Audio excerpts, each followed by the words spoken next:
मित्रों, आज देश में जो नए संसद सेंट्रल विस्टा का उद्घाटन हुआ है,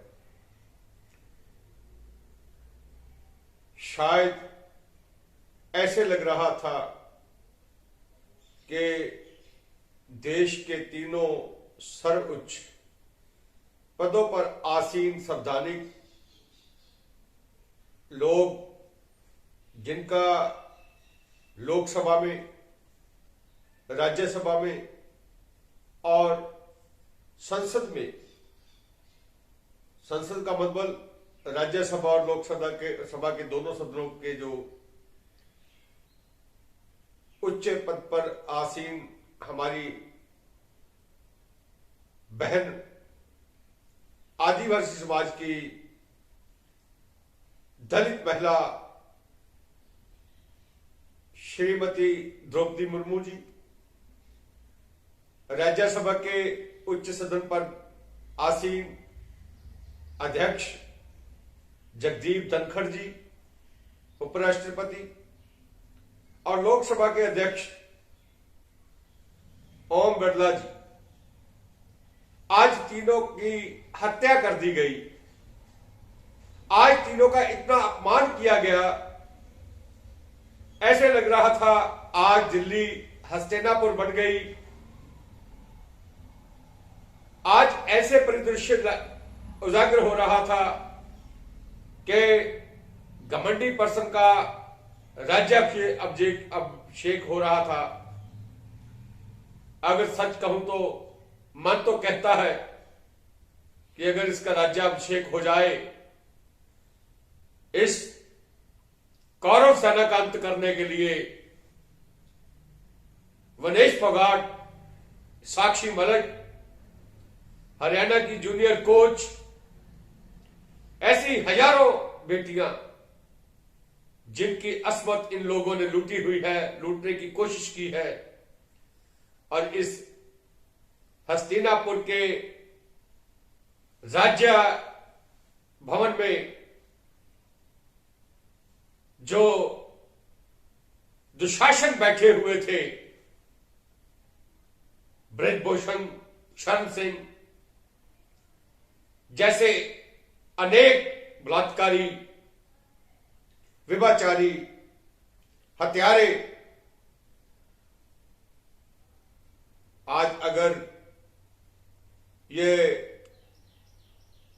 लोकतंत्र ना होता, भारत में लोकतंत्र ना होता, तो मां कसम मजा आ जाता इन महिलाओं के अपराधियों का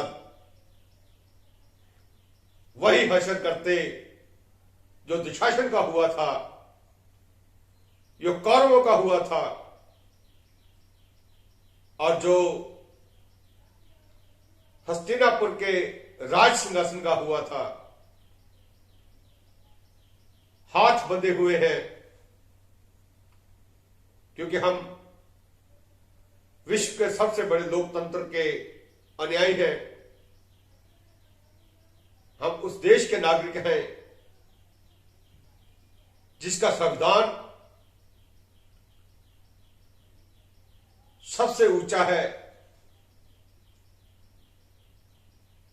ऐसे लग रहा है पिछले 9 साल से औरंगजेब दिल्ली के तख्त पर विराजमान है, और आज उसने अपना राज्याभिषेक करवाया, और इस में 2 आत्माएं नजर आती हैं। एक तो धृतराष्ट्र की, दूसरी औरंगजेब की, जो अपने ही राय की, अपने ही जनता के खून के प्यासे हैं, जो चाहते हैं कि देश में हिंदू मुस्लिम हो, मंदिर मस्जिद हो, और रोज लोग कटे जाएं, मारे जाएं, जलाए जाएं, और ये राज सिंहासन पर बैठकर उन लाशों को देखकर आनंदित हो। ये तानाशाह भूल गया कि कर्नाटका में जो धूल चटाई है, जो हिमाचल में धूल चटाई है,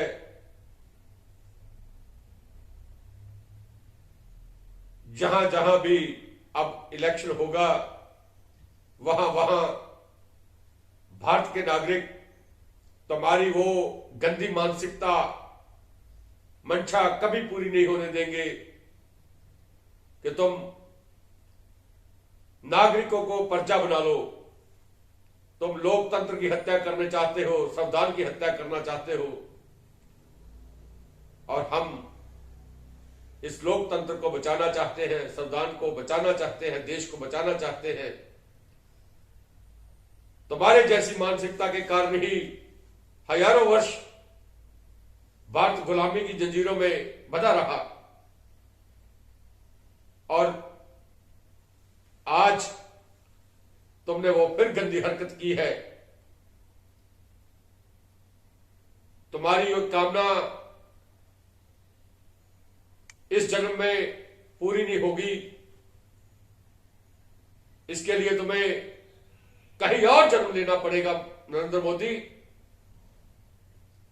मगर 2024 के बाद तुम्हारे कुकर्म का हिसाब होगा, और जो तूने भारतीयों के खून का जश्न मनाया है, जो होली खेली है, भारतीयों के निर्दोष खून से जो आपके हाथ रंगे हुए हैं,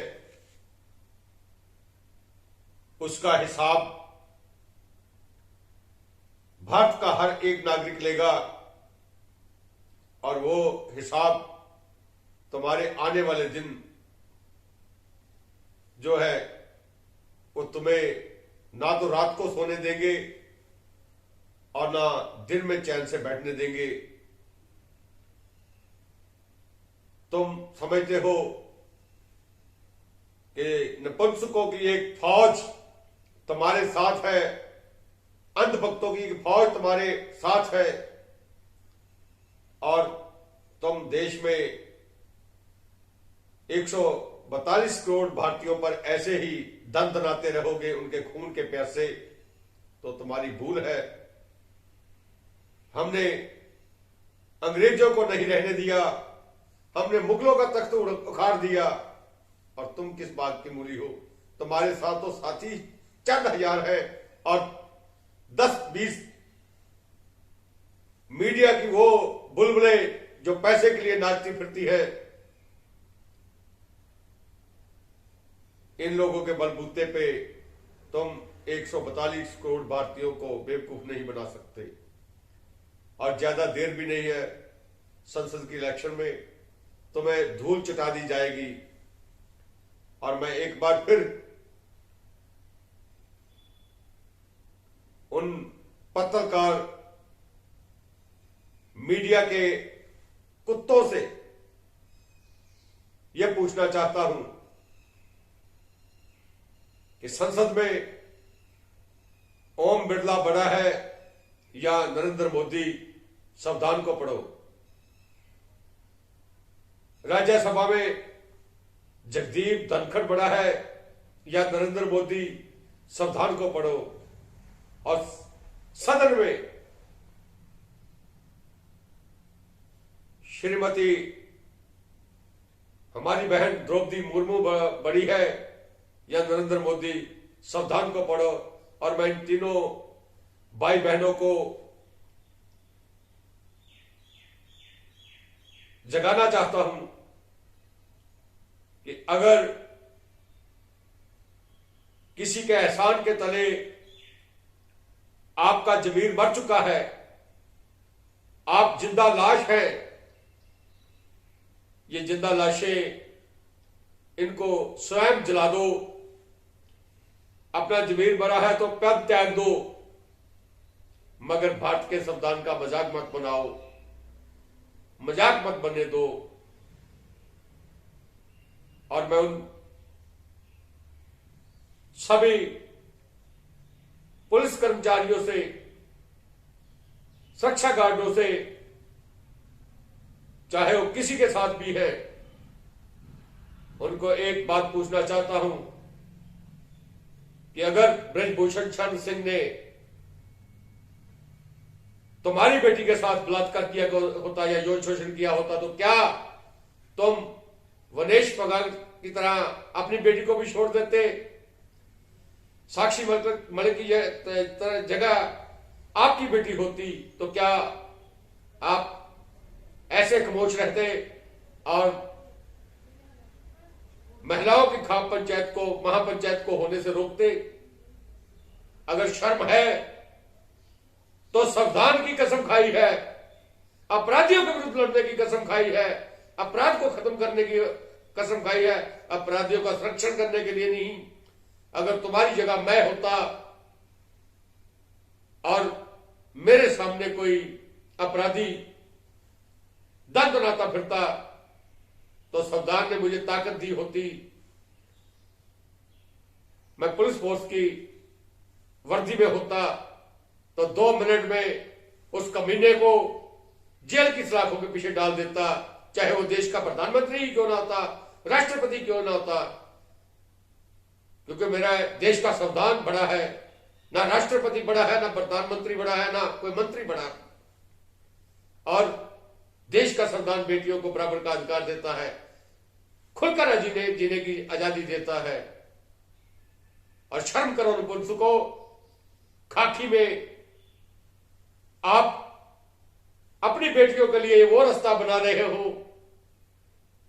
जिसमें कल को आपकी बेटियों के साथ भी ब्रजभूषण शरण से,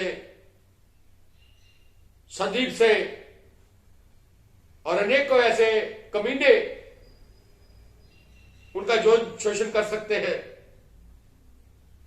अगर आज आपको अपनी बेटी प्यारी है, अपनी बहन प्यारी है, अपनी बीवी प्यारी है और किसी मां का दूध पिया है जो औरत है, अगर आपने अपनी मां का दूध पिया है और मां को प्रेम करते हो तो तब भी तुम्हें शर्म आनी चाहिए, लज्जा आनी चाहिए कि तुम दुशासन का साथ दे रहे हो, तुम अपराधी का साथ दे रहे हो, तुम बलात्कारी का साथ दे रहे हो। डूब मरो, ये नौकरी तो फिर मिल जाएगी लेकिन इज्जत कभी नहीं मिलेगी। और देश में अगर अपराधी बढ़ेंगे तो आपकी बेटी, आपकी बहन और आपकी मां और आपकी बहू, बीवी कभी सुरक्षित नहीं होगी। ये समझ लो, ये मेरा संदेश है सभी भारतवासियों को। ये मैं एक भाई होने के नाते, एक बाप होने के नाते, एक बेटा होने के नाते अपनी बहनों के लिए, बेटियों के लिए, माताओं के लिए आपको जगाना चाहता हूं। अगर आप मेरी ये बात सुनकर भी नहीं जागते तो आप मुर्दा हो, मरे हुए हो। और मुर्दा लोग बू मारते हैं, बदबू मारते हैं और समाज के लिए गाली होते हैं। डूब मरो अगर तुम अपराधियों का संरक्षण कर रहे हो, अपराधियों को बचा रहे हो, चाहे वो देश का प्रधानमंत्री है, चाहे वो कोई मंत्री है, चाहे वो मुख्यमंत्री है, तो समझो कि आप देश के नागरिक नहीं, देश प्रेमी नहीं, आप देश के दुश्मन हो, अपराधी हो तुम भी। जय भारत, जय संविधान।